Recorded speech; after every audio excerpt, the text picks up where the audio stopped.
morning, checking in, letting everybody know where we are or how our last couple of days have gone.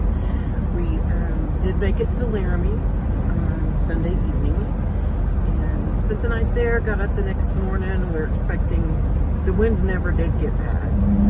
And the next morning they were talking about how they were really bad between Laramie and Cheyenne. Not a problem. As soon as we turned south at Cheyenne to head to Denver, it was bad. The crosswinds hit, and wind was holding the tractor part of the truck on the right line to the right, and the trailer was pushing all the way to the left. So anyway, I usually can look out my rear view mirror and see to the back of the trailer. Couldn't do it because it was at an angle because the crosswinds were so bad. He had to slow way down. So anyway, that's not something I want to relive.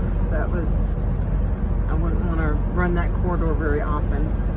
But anyway, got down to, and you know what? Now that I said anyway, I was reviewing some of these recordings, and you could make a drinking game out of when I say anyway. I'm going to have to try to stop. So, and I almost said anyway again. But we got down delivered, and within about an hour or so, he was given another load. So we picked up, and that was an interesting situation because he had to back down into this hole, looked like the bat cave or something. And normally you have lines that will guide you to where you can see where you're supposed to put your trailer. It'll guide you into the dock, into the door. Well, this one you couldn't see because it was, like I say, like a bat cave, and it was down a hill. So he was backing downhill and he was blindsiding it. He was coming from, anyway, long story, just couldn't tell. So at one point he got a flashlight, got one of our flashlights, got out, so smart, turned the flashlight on and laid it on the line on the passenger side and let that be his guide to get down in there. So that was interesting. And we picked up from the Kodak company. I don't know what he picked up, but it was a refrigerated load. I think it's like, maybe, did you say printers or something? Printers and... A lot of Kodak products. I think it's printers and some printer fluid and some other stuff. A whole lot of Kodak products. So whatever it is, it needs to be refrigerated at 55 degrees. So the reason that makes a difference is because that reefer has to run around the clock. So we like last night, after we picked up, he was about out of hours. So we stopped in Loveland, which is a really neat little truck stop called Johnson's Corner. If you're ever up there, go there. And if you like pastries, they've got pastries. It's anyway, a lot of self-control to get out of there without getting a lot of pastries. But this reefer had to run all night, and it was so pleasant outside that we had the windows down, had the bunk windows open. Normally when you sleep at night, unless it's really cool outside, your truck runs all night. So it's like a constant buzz, which doesn't bother me. It was fine. But with the truck off, you can really feel that reefer. And of course, it's right on the other side of the bunks. It's right behind us. So something I had to get used to. But we got on the road this morning, and we are along the eastern side. We're just traveling along the eastern side of Colorado, which, as Wynn puts it, it's basically western Kansas. And that's what the landscape looks like. It's, he told me at the beginning of the day, he said, if you want to make this a bunk day, feel free, because there's not a lot to see. And that's no disrespect to western Kansans or eastern Coloradoans, but it really is just a lot of flat land. And but one interesting thing that was really cool is a little bit ago, the highway had what highway was that? But we were on 70? No, we were going south. We were 25 or over here? It was 25. Yep. And so they had these large areas in the median, and I started seeing cattle out there. Oh, no, that was on 70, baby. Oh, that was on 70. Sorry, I was wrong. And there were like I say, herds of cattle out there grazing, and just like it was a normal pasture in the middle of the median. It was crazy, and it was all fenced off.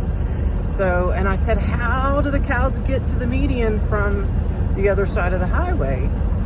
Well, he showed me a little, every so often it looked like a storm sewer almost, or a drainage runoff that went under the highway, and it was actually a cattle path that they would go under the highway to get over into the pastures on the other side. Coolest thing. I was obviously so amazed by it, I didn't think to get my camera up to take pictures, but trust me, that's pretty cool. But anyway, so we're headed down the eastern side of Colorado. We are going to go through the very edge of the Oklahoma Panhandle, and then all the way down the Texas Panhandle. We're delivering in Houston on Thursday.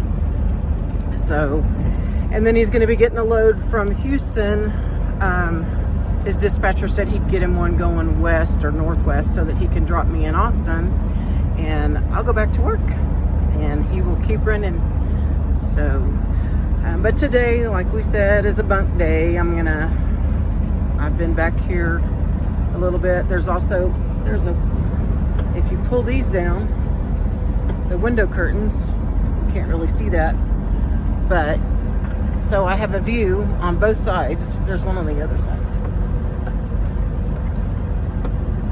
Anyway, but see, there's one over there. Oh, and that brings up another interesting thing. So when I'm in my bunk up there, I'm about, 12 feet off the ground? Is that window, something like that? It's really tall. So I'm used to seeing either the side of another truck that's parked next to us, or, scenery or whatever. Well, this morning, it's probably about 2 o'clock, I started getting hot because we had the windows down, and heat rises, so I was hot up there. So I opened my curtain up there to try to see if I could vent that window a little bit, and there's a car door right there. And I'm like, okay, remember, it's the middle of the night, I'm not really together, and I'm opening my window and seeing a car there. Well, it turns out there was a truck that had pulled in the middle of the night, and he was hauling cars.